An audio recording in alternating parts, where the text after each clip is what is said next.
안녕하세요. 코로나 스페셜 3월 26일 시작합니다. 이번 주에는 코로나가 만들 미래에 대한 이야기를 해보려고 합니다. 자, 첫 번째, 4차 산업이 가속화된다. 코로나가 만들 미래 중에서 가장 눈에 보이는 모습은 4차 산업의 가속화라는 생각이 듭니다. 작년도에 되게 재밌는 영화, 작년도에 나왔는지 하여튼 뭐 완벽한 타인이라고 하는 영화가 있었죠. 근데 이 영화는 스마트폰이 얼마나 개인 삶에 있어서 중요한가를 되게 보여주는 장면이었습니다. 스마트폰은 곧 나였던 거죠. 사람들이 검색을 할 때 거짓말을 하지 않고 자기 나름대로 이제 패스워드를 걸 수 있었기 때문에 스마트폰은 가장 내밀한 그런 장치입니다. 그래서 한간에 정말 너는 사람들을 믿느냐? 너는 와이프에게 혹은 남편에게 스마트폰에 이제 그 패스워드를 갖다 가르쳐 주느냐? 뭐 이런 농담도 있었습니다. 근데 이거는 우리나라에서만 있었던 영화는 아니고 완벽한 타인이라고 한 영화는 퍼펙트 스트레인저라고 한 영화를 리메이크했던 영화죠. 근데 이 영화는 전 세계 한국, 프랑스, 독일, 스페인, 그리스, 중동 모든 나라에서 이제 다 리메이크가 됐습니다. 그런데 이번에 코로나 사태를 겪으면서 그런 생각이 들었어요. 야, 이제야말로 스마트폰이 모든 사람에게 일상화 되겠구나라는 생각이 들었습니다. 요즘 우리가 그렇죠. 하루 종일 앉아서 스마트폰을 봅니다. 그래서 주가도 봐야 되고, 뭐, 다른 해외 주식도 봐야 되고, 환율도 보고 있어야 되고, 금리도 보고 있어야 되고, 유가도 보고 있어야 되고, 뭐, 달러 인덱스도 봐야 되고, 봐야 될 것들이 되게 많죠. 중간중간쯤에 유튜브를 틀어놓고, 마음이 허하니까 힐링도 해야 되고, 그 다음에 이제 뭐 경제 뉴스, 그 다음에 이제 코로나 관련된 그 뭐 속보 이런 것들도 계속 보고 있죠. 그 다음에 이제 이런 주장, 저런 주장, 뭐 계속적으로 스마트폰을 보고 있습니다. 요즘에는 해외에 있는 자료도 보죠. 실제 뭐 이탈리아는 어떤가, 뭐 독일은 어떤가, 미국은 어떤가 이런 자료를 보죠. 스마트폰이 이제 일상이 됐어요. 자, 그러면 어떤 세상이 만들어질 수 있을지를 한번 알아보도록 하죠. 자, 첫 번째는 이제 제일 재밌었던 것은 이제 우리가 제일 많이 본 거 유튜브니까 구글은 요즘에 돈을 정말 많이 벌 겁니다, 아마. 물론 구글 주가는 되게 많이 빠지긴 했지만 구글은 돈을 되게 많이 벌고 있죠. 뭐 아마존도 돈을 엄청나게 벌고 있죠. 주가는 빠졌지만. 자, 근데 구글의 모토가 Don't be evil입니다. 악하게 살지는 말자죠. 근데 그렇게 하다가 구글이 어떤 생각을 바꿨는가 하면 문샵 프로젝트에서 10X 운동을 하기 시작했습니다. 그래서 구글이 보여줬던 것 중에서 세상이 너무 비효율적인 게 많다. 그럼 이것을 한 10배 이상 좋게 만들 것들을 해야 된다. 예를 들어서 배추를 파는 방법이 비효율적이라고 하면 배추 파는 방법을 효율적으로 만들 수 있겠죠. 근데 그거는 구글이 생각하기에 너무 쪼잔한 방법입니다. 뭐 마스크를 갖다 어떻게 팔면 돈을 더 많이 벌 수 있을까? 쪼잔하죠. 그래서 구글은 좀 제대로 돈을 버는 방법을 연구를 했고 그것 중에서 가장 큰 것이 비효율의 극치. 그래서 10X 운동을 할 수 있는 첫 번째로 잡은 것이 자동차였어요. 자동차는 24시간 중에서 겨우 1시간 정도쯤을 쓰고 23시간은 대져 있습니다. 뭐 어떤 사람들은 훨씬 더 많이 주차가 돼 있기도 하죠. 이 주차 공간만 사라지고 자동차가 효율적으로 움직이기만 한다면 전 세계는 얼마나 더 효율적이 될 수 있을까라고 이제 구글은 생각을 한 겁니다. 그래서 구글은 무인차를 만들었죠. 그래서 무인차를 만들어서 했는데 사람들은 다 의심했습니다. 야, 그럼 무인차 과연 인간이 만든 것처럼 효율적으로 의사결정할 수 있어? 운전을 할 때 얼마나 많은 것들을 하는 거 알아? 버스 운전기사는 기본적으로 뭐 가고 서고를 해야 되고 엑셀 브레이크를 밟아야 되고 지나오는 사람한테 뭐 인사도 해야 되고 뭐 사람들이 돈을 넣는데 그게 뭐 어른인지 아이인지 다 체크를 해야 되고 뭐 수없이 많은 자료를 본다는 거죠. 과연 로봇이 그렇게 할 수 있어? 그래서 구글은 알파고라고 하는 것들을 만들었습니다. 그래서 전 세계에서 가장 바둑을 잘 두는 사람이 해야 될 의사결정 방식보다 우리가 더 빠른 속도로 해낼 수 있다면, 그리고 더 잘해낼 수 있다면, 우리가 세상에서 가장 운전을 잘하는 사람보다 운전을 잘할 수도 있지 않겠습니까? 라고 얘기를 한 거죠. 그래서 이제 무인차를 만들려고 하고, 무인차가 실제로 그 랩상에서, 연구개발 단계에서는 실제로 움직여요. 그렇지만 예전에 사람들은 의심의 눈초리를 가지고 있었고, 또 더한 것은 뭔가 하면, 구글을 보고 악하다고 얘기한 겁니다. 너 이불하다. 만약에 정말 너 말처럼 무인차가 만들어진다고 생각한다면 지금까지 자동차를 판매를 하거나 자동차를 드라이브를 해서 돈을 벌 수 있는, 돈을 버는, 우리나라로 따지면 택시 기사들 혹은 버스 운전 기사들, 그다음에 뭐 이제 그 뭐 사장님들이라든가 이런 사람들의 차를 운전해주는 기사들은 도대체 다 뭘 먹고 살아라는 거냐라는 거죠. 뭐 우리나라는 타다가 이제 이게 이슈가 된 적이 있었었는데, 자, 그런데 이제 문제가 된 것이 예전에는 이것은 정말 악한 일이었어요. 그런데 만약에 생명 위협을 받는 상황이라면 어떻게 될까요? 자, 이제 미국 캘리포니아로 돌아가서 톰이라는 사람이 지금 차를 타고 이제 뭐 MS로 지금 출근을 하려고 준비를 하고 있어요. 하고 있는데 이제 그래서 우버를 부른 거죠. 불러 딱 타려고 했는데 그 사람이 황인종이에요. 그럼 고민을 하겠죠. 저 사람이 혹은 중국에서 온 사람이 아닐까? 중국에서 코로나 발생했던 지역에서 온 게 아닐까? 혹은 일본에서 온 것이 아닐까? 혹은 뭐 확진자가 수가 한참 늘고 있던 한국에서 온 것이 아닐까? 그럼 과연 그 차를 살 수 있겠냐는 거죠.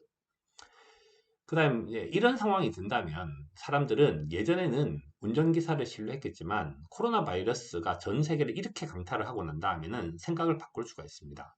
즉 이제는 야 진짜 무인차를 타야 되겠네. 왜? 생명 위협을 받고 있는 상황에서 과연 다른 사람에 대한 그 다른 사람의 경제 활동을 고민할 만큼 그렇게 사람들이 선안해하는 거죠. 그렇진 않을 겁니다. 또 어떤 사람들은 그렇게 얘기를 해요. 2021년도가 되고 2022년도가 되면 앞으로도 메르스, 사스 때보다 훨씬 더 주기가 짧아질 것이고 신종 코로나2, 신종 코로나3, 신종 코로나4는 만들어질 것이다. 근데 저는 이제 여기에 대한 생각도 좀 사실 다릅니다. 지금은 신종 코로나가 발견이 되었을 때 확진자를 찾기가 되게 힘들었죠. 근데 한국에서 보여준 것이 그겁니다. 자, 이제 비행기를 타고 공항에 내려요. 그러면 이제 정부가 얘기를 하죠. 자, 이제 이런 앱을 까세요. 이렇게 얘기합니다. 그럼 앱을 깔죠. 앱을 깔면 그 사람의 일거수일투족을 다 조사를 할 수 있습니다. 지금처럼 인터넷이 발달돼 있고, 그 다음에 이제 스마트폰으로 저 모든 사람도 추적할 수 있는 시대가 되면 확진자를 찾아내기도 되게 쉬워지고, 관리하기도 되게 쉬워지죠. 자, 그전에는 너에 대한 정보, 네가 움직이는 동선을 다 가르쳐 달라라고 얘기를 하면 사람들은 화를 냈습니다. 그렇지만 이제 생명 위협을 받는 상황이 되면 과연 그렇게 될까요? 정말 이제 자기에 대한 자료를 다 줄 수 있을 거라는 생각이 들어요. 그래서 저는 스마트폰이라고 하는 것들이 세상을 정말 많이 바꿀 수 있고 그것이 4차 상명을 가속화시킬 수도 있다고 생각을 합니다. 자, 그러면 과연 우리는 어떤 투자를 해야 될까요? 자, 이제 그래서 무인차가 만들어진다면 이렇게 되죠. 자, 무인차 하나가 돌아가려고 하면 뭐가 돼야 되는가 하면 무인차에 센서가 달려야 됩니다. 인간이 인지를 하는 것보다 훨씬 더 많은 센서가 필요하죠. 그래서 이 센서들이 작동을 해서 정보를 주고받고 해야 되기 때문에 IoT 기술이 필요합니다. 자, 그런데 자동차 한 대가 내뿜는 데이터는 사람이 내뿜는 데이터랑은 차원이 다르죠. 훨씬 더 큰 데이터를 필요로 해요. 그래서 10억 명의 사람들이 내놓는 데이터와 차 한 대가 내놓는 데이터가 뭐 크게 하여튼 차이가 안 나는데 제가 숫자는 잘 기억이 안 나는데 하여튼 어마어마한 데이터를 기록을 해야 됩니다. 자, 그럼 이 IoT 기술을 이제 제대로 써먹으려면 결국은 빅데이터를 관리할 수 있는 기술이 필요해요. 자, 근데 차가 움직이고 있고 IoT 센서가 작동하고 있고 데이터가 끊임없이 자료를 주고받습니다. 근데 그 자료를 다운받는 것이 PC일 수는 없죠. 그 데이터는 클라우드에서 다운을 받아야 됩니다. 근데 클라우드에 다운을 받는데 자동차가 움직이고 있는데 그 데이터를 이제 다운받고 있는데 무슨 뭐 그 뭐죠? 데이터를 받는데 모래시계가 떠서 한참 로딩 시간이 걸리면 안 되는 거죠. 즉각적으로 다운을 받아야 됩니다. 그래서 뭐가 필요한가 하면 5G 기술이 필요하죠. 즉 무인차 한 대가 돌아가려고 하면 이 기술들이 다 만들어져야 됩니다. 자, 최근에 5G와 관련된 기술이라든지 이런 것들은 평창올림픽에서 쓰인 적도 있었고 최근에 중국에서 인프라와 관련된 투자를 하고 있다고 얘기를 하죠. 결국은 이 모든 것들이 작동을 하는 그런 시대가 열릴 겁니다. 그래서 4차 산업혁명은 연결의 혁명이라고 얘기를 해요. 기계혁명이 있었고 전기혁명이 있었고 정보혁명이 있었는데 이제는 물리학, 생물학, 디지털이 전부 다 만나게 되겠죠. 그래서 이것은 기술이 조합이 될 겁니다. 이번에 신종 바이러스 코로나에 대한 얘기 중에서 하나가 또 뭔가 하면 변종이 많다는 거죠. 그런데 이 변종이 많으면 결국은 인간이 데이터를 측정할 수가 없어요. 그럼 결국은 생물학과 디지털이 결합이 돼서 우리는 의사의 진단을 받지 않고 왓슨의 진단을 받게 될 확률도 높아지겠죠. 자, 그렇게 된다면 결국은 병원 시스템에서도 결국은 의사 대신에 기계, 인공지능이 이제 지배를 하는 그런 시대가 올 수도 있습니다. 그렇게 시대가 확 바뀌는 거겠죠. 자, 그럼 이런 시대는 얼마나 빠른 속도로 빨라질까? 이것은 이제 과거의 데이터를 볼 수 있는데 뉴욕 맨하탄 5번가입니다.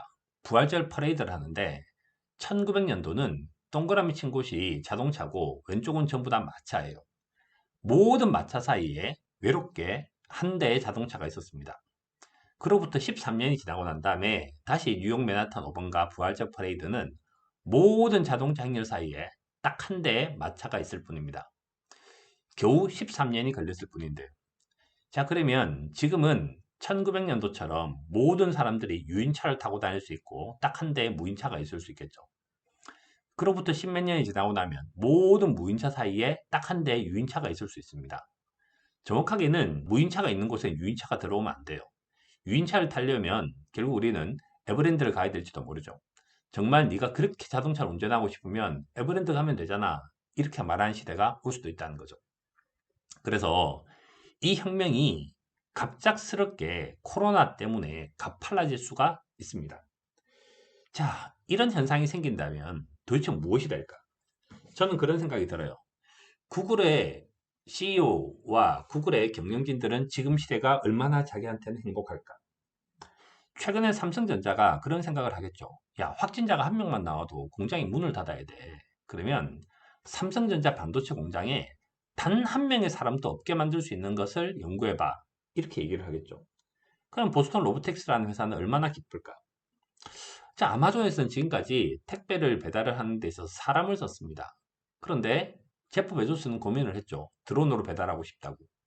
그런데 요즘에 우리나라 사람들이 예전에는 쿠팡에서 쿠팡맨이 나왔을 때 인간적이라고 얘기를 했지만 이제는 쿠팡맨을 만나고 싶어 하지 않아요.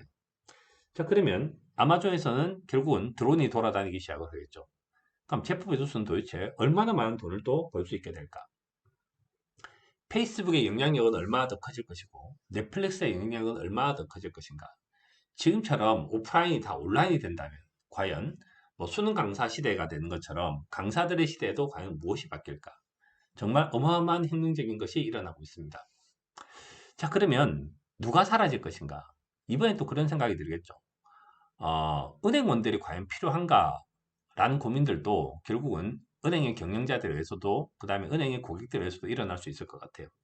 실제로 사람들이 대면하지 않고도 이렇게 많은 것들이 이제 제대로 활동이 된다면 사람들은 이제 무인 시스템에 대한 고민들을 훨씬 더 많이 할 수도 있을 것 같아요.